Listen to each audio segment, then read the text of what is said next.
Optinen lennätin oli sähköisen lennättimen edeltäjä. Järjestelmä oli teknisesti kankea, mutta mahdollisti aikanaan kuitenkin ennätysnopean tiedonsiirron valtakunnan alueella. Suomenniemellekin rakennettiin näitä ilmatelegraafeja. Ensimmäisen kerran Ruotsin kuninkaan ja myöhemmin Venäjän tsaarin määräyksestä. Optiseen lennättimeen liittyy paljon nykyajassakin tunnettuja ilmiöitä. Teknisiä pullonkauloja, kilpailevia formaatteja, ei yhteensopivia merkistöjä, tekniikan kopiointia, tietoliikennehuijaus ja nykyaikaisessakin viestiliikenteessä käytettäviä kontrollimerkkejä. Nätti kiitos Gullön kartanolle, kun päästiin katsomaan kartanon maille siirrettyä lähetinrakennusta.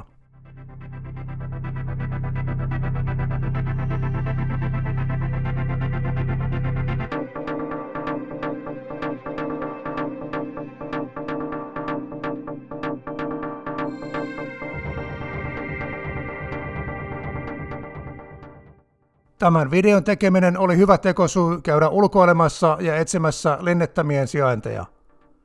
Mitään yhtenäistä karttaa paikoista ei ole olemassa, yleensä näistä tiedetään vain paikallisesti. Tiedot ovat lisäksi epämääräisiä ja ristiriitaisia. Esimerkiksi Porvoossa melkein vierekkäisten lennätinasemien sijaintipaikalla on muistolaatta, mutta niissä on kuvattu keskenään erilaiset lennättimet. Lennättimien sijaintia etsiessä etelärannikolla sijaitseva alueensa selkeästi korkea maastopiste on yleensä hyvä arvaus. Samat mäet ovat hyvän näkyvyytensä vuoksi toimineet aikanaan myös vartiotulien pitopaikkoina. Paikan nimissä esiintyy usein sellaisia termejä kuten Telegrafberg tai Telegrafberget, Kokkokallio tai Kokkovuori, Kasavuori, Högberget ja Karlsbacken. Aika monesta sijaintipaikasta löytyy nykyään näköalatasanne tai torni. Jos joku muukin innostuu ulkoilemaan ja etsiskelemään lennättömiä jäänteitä, niin videon kuvauksessa on kooste eri lähteistä löytyneistä sijainneista.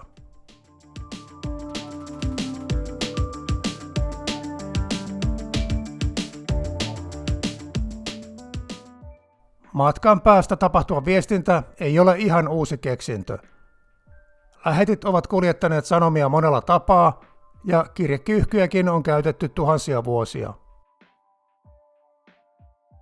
Viestejä on toimitettu myös erilaisilla signaalitauluilla, lipuilla, valo- ja savumerkeillä. Etäisyydet olivat varsin lyhyitä, ja viestit olivat väkisinkin hyvin yksinkertaisia. Vainovalkeat eli vihollisen lähestymisestä varoittavat merkkitulet olivat hyvä esimerkki viestinnän rajoitteista. Kokko voitiin sytyttää palamaan vaaran lähestyessä, mutta siinä se viestin sanoma sitten olikin. Kokko joko palaa tai ei pala, eli sillä ei pysty kertomaan tarkemmin vihollisen sijainnista, määrästä tai kulkusuunnasta. Kaukoputkien yleistyminen Euroopassa 1700-luvulla mahdollisti myös viestintätekniikan kehittymisen.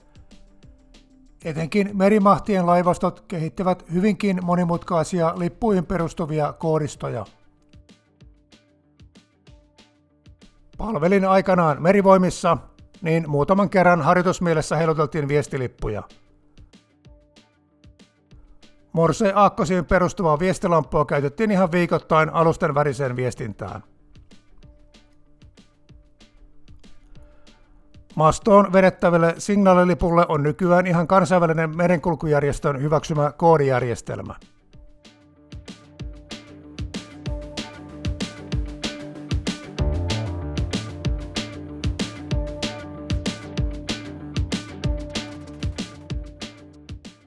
Maailmalla kehiteltiin erilaisia versioita optisista lennätinjärjestelmistä, mutta perustoiminnot olivat kaikissa aika samantyylisiä.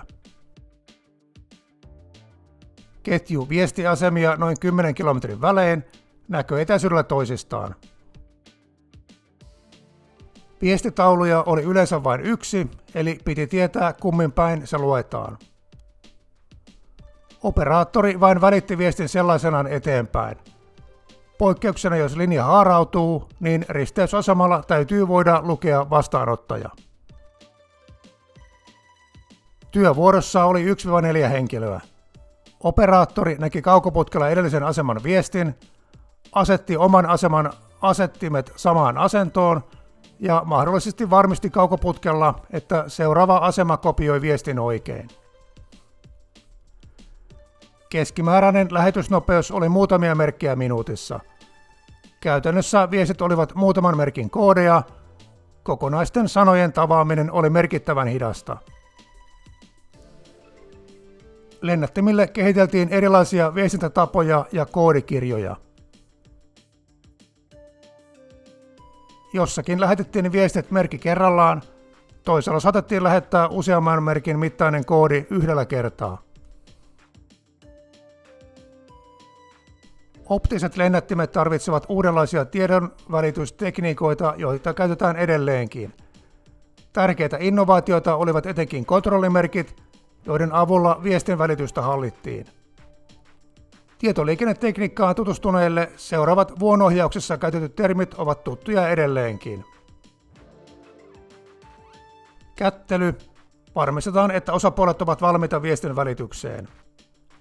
Viesti päättyy merkki. Törmäyksen käsittely. Toinen viesti saapui samanaikaisesti toisesta suunnasta.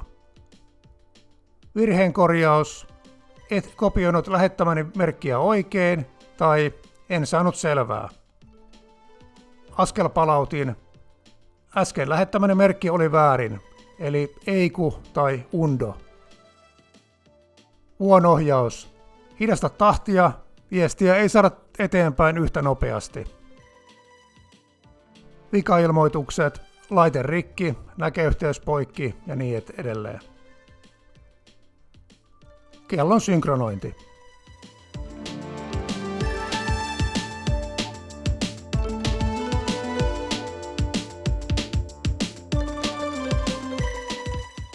Maailmalla kehitettiin rinnakkain lukuisia erilaisia lennätejärjestelmiä.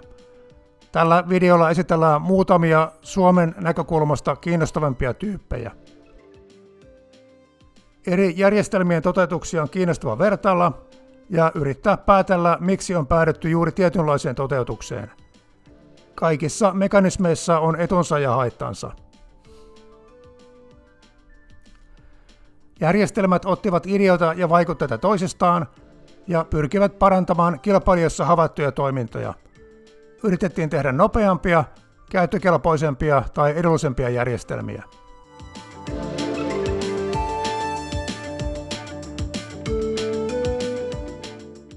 Ranskassa elettiin 1790-luvulla vallankumouksen aikaa ja tasavaltalaisten piireissä oltiin hyvin myötämielisiä optisen lennättimen kaltaisille uudistuksille.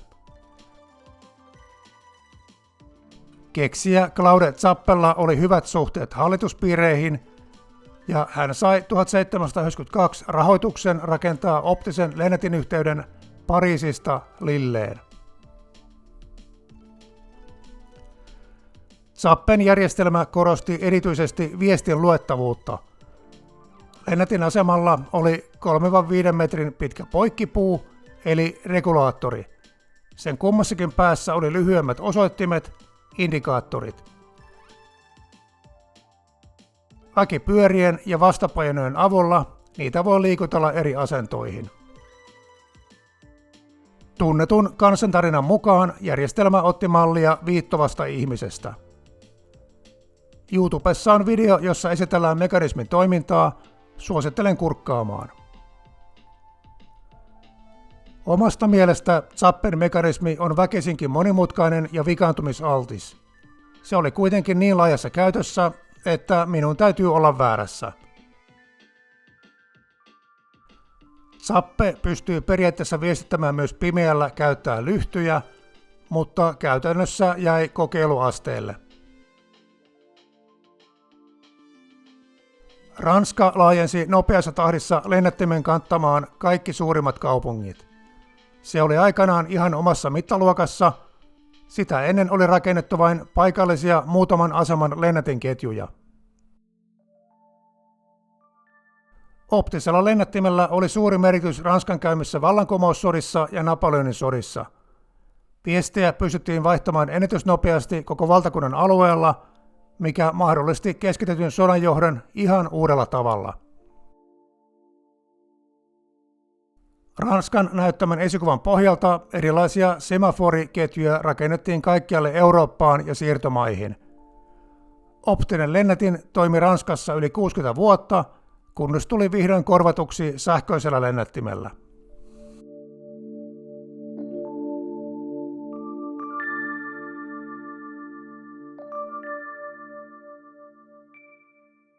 Turkulais-syntyinen kirjastonhoitaja luonnontieteilijä Abraham Edelkrantz esitteli Ruotsin hoville 3x3 ruudukkoon perustuvan systeemin. Koekäytön jälkeen järjestelmään lisättiin vielä 10. taulu. Edelkrantzin lennätin oli teknisesti helppokäyttöinen ja suoraviivainen. Jokainen taulu on hallittavissa yksinkertaisella nostimella. Järjestelmä ainakin koekäytettiin myös pimeällä, mastoon nostettiin lyhdyt ja niiden peitoksi asetettiin sulkimet. Ruotsin rannikolle alettiin 1794 alkaen rakentamaan lennätinketjuja. Ketju ylsi muutamassa vuodessa Tanskasta Ahvenanmaalle saakka, eli Edelkrantzin asemat olivat ensimmäinen lennätinasemat Suomessa. Venäjä valloitti Suomen 1809, jolloin lennätinyhteys vanhaan emämaahan katkesi. Koko lennätinlaitos hiipui Ruotsissa pariksi vuosikymmeneksi, kunnes 1830-luvun lopulla aktivoitiin uudestaan lähinnä rannikkopuolustuksen viestintään. Ruotsalaiset kokeilevat tarjota optista lennätintä myös yksityiselle asiakkaille, mutta aika heikoin tuloksin. Se oli liian kankea viestintätapa, että sillä olisi ollut kaupallista käyttöä.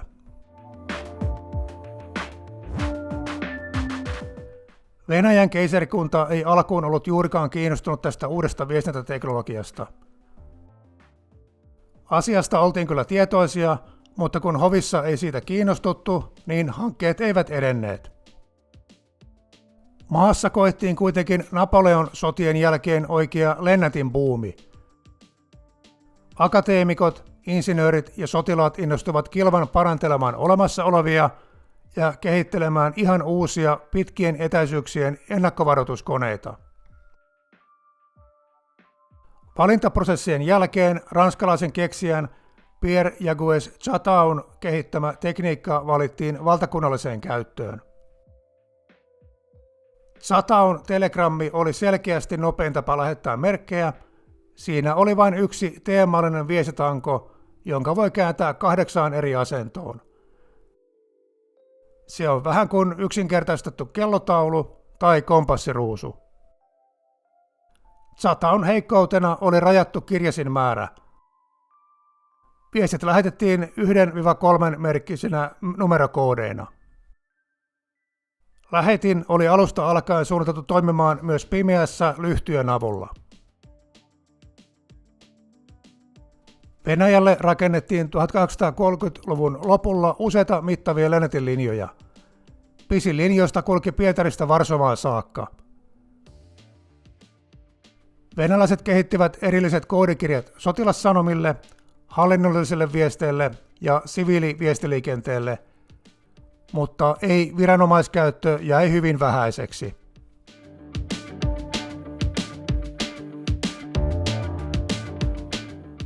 Kuten kerrottu, niin Venäjällä kehiteltiin innokkaasti erilaisia optisia viestintäratkaisuja.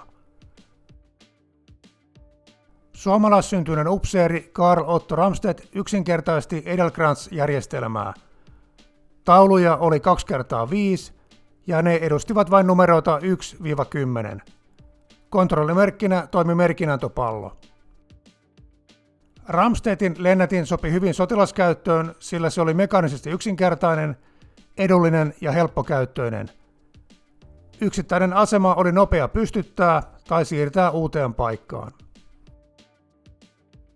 Ålannin sodan aikana Venäjän sodanjohto halusi parantaa Pietarin meriväylien valvontaa.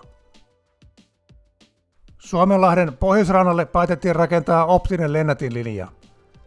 Käsky annettiin ulos helmikuussa 1854 ja linjasta Kronstadtista Hankoon oli toiminnassa ennen purjehduskauden alkua. Lennätinlaitoksella oli vaikutusta sotatoimiin Suomenlahdella. Asemat välittivät liki reaaliajassa tietoja ranskalais-brittiläisen laivaston liikkeestä. Vihollinen pyrki tietenkin häiritsemään venäläisten viestinvälitystä tuhoamalla asemia, mutta yksinkertaisen rakenteensa ansiosta ne oli nopea pystyttää uudelleen. Asemat suljettiin talveksi purjehduskauden päätyttyä, mutta samalla päätettiin jatkaa ketjua uuteen kaupunkiin saakka. Laajennettu linjasto toimi aktiivisesti myös kesällä 1855. Viestilinjasto käsitti lajimmillaan noin 80 viestiasemaa. Järjestelmä oli tehokas, mutta kallis ylläpitää. Se ajettiin alas heti rauhanteon jälkeen. Suomen rannikolle rakennettu optinen lennätin tiedettiin alusta saakka väliaikaiseksi järjestelyksi. Optisesta telegrammista oltiin jo luopumassa.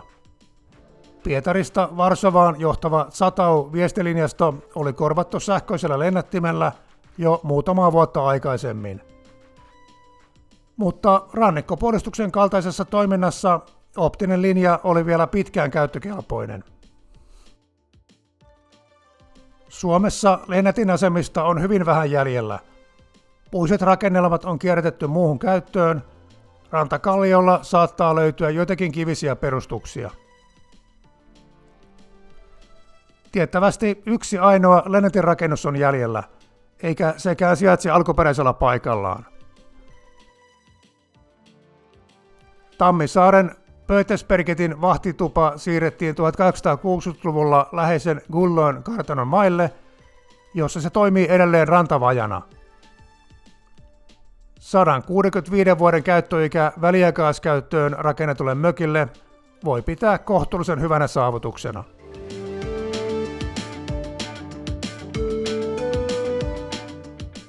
Halkokarin kahakka-videolla oli kuvituksena, että Kokkolassa olisi käytetty Edelkrantz-lennätintä, mutta se ei ilmeisesti pidä paikkaansa. Kokkolan optinen lennätin ei ollut yhteydessä Venäjän keisarikunnan viralliseen viestiverkostoon, se oli ihan paikallinen muutaman lennättimen järjestelmä. Aikalaiskuvauksen mukaan se muistutti laivojen viestimastoa, johon voitiin vetää erilaisia merkinantopalloja. Kokkolan optinen lennätin on oikeastaan hyvä esimerkki paikallisesta viestijärjestelmästä. Muutaman lennättimen ketjulla voidaan tiedottaa reilusti etukäteen saapuvista laivoista. Vastaavan tyylisiä paikallisia optisia viestilaitteita on ollut satamalaitosten käytössä ympäri maailmaa.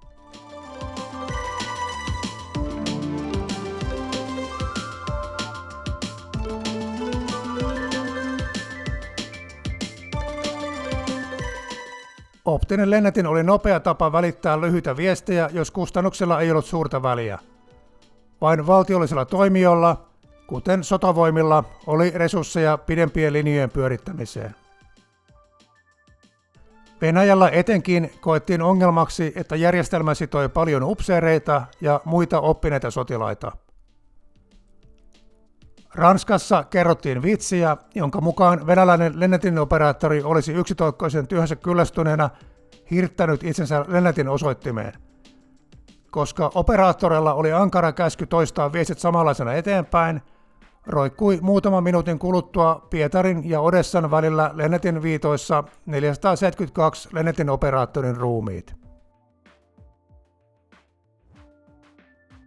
Lopullinen kuolinisku tuli tekniikan kehittymisen myötä. Sähköinen lennätin kantoi pidemmälle, jopa meren ali maasta toiseen, eikä ollut riippuvainen vuorokauden ajasta tai säätilasta. Ihan sillä laivan signaalilampulla morsettaminen oli kertaluokkaa nopeampaa kuin mikään optisten taulujen kääntely. Oikeassa sähköttämisessä 20 merkkiä minuutissa pidettiin aloittelijan minimitasona. Kokenut titari lähettää ja vastaanottaa heittämällä 20 sanaa minuutissa. Optinen lennätin roikkuu sotilaskäytössä yllättävän pitkään, koska muutaman aseman lennätinketju on nopea perustaa. Asemaan tarvikkeet kulkivat hevoskärryllä ja pari kokenutta timpuria pystytti sellaisen hetkessä sopivalle kukkulalle. Krimin sodassa molemmat osapuolet käyttivät rinnakkain optisia ja sähköisiä lennättimiä. Ja jos jossakin liikkuu tietoa, niin aina löytyy joku, joka keksii tavan lypsää sieltä rahaa. 1830-luvulla ranskalaiset Planck-veljekset tekivät ensimmäisen dokumentoidun tietoliikennehuijauksen. He manipuloivat Bordeauxin pörssikauppoja ujuttamalla salaa tietoja Pariisin pörssin kurssimuutoksesta virallisten sanomien sekaan. Huijaus selostetaan hyvin tuossa Tom Scottin videolla, suosittelen kurkkaamaan.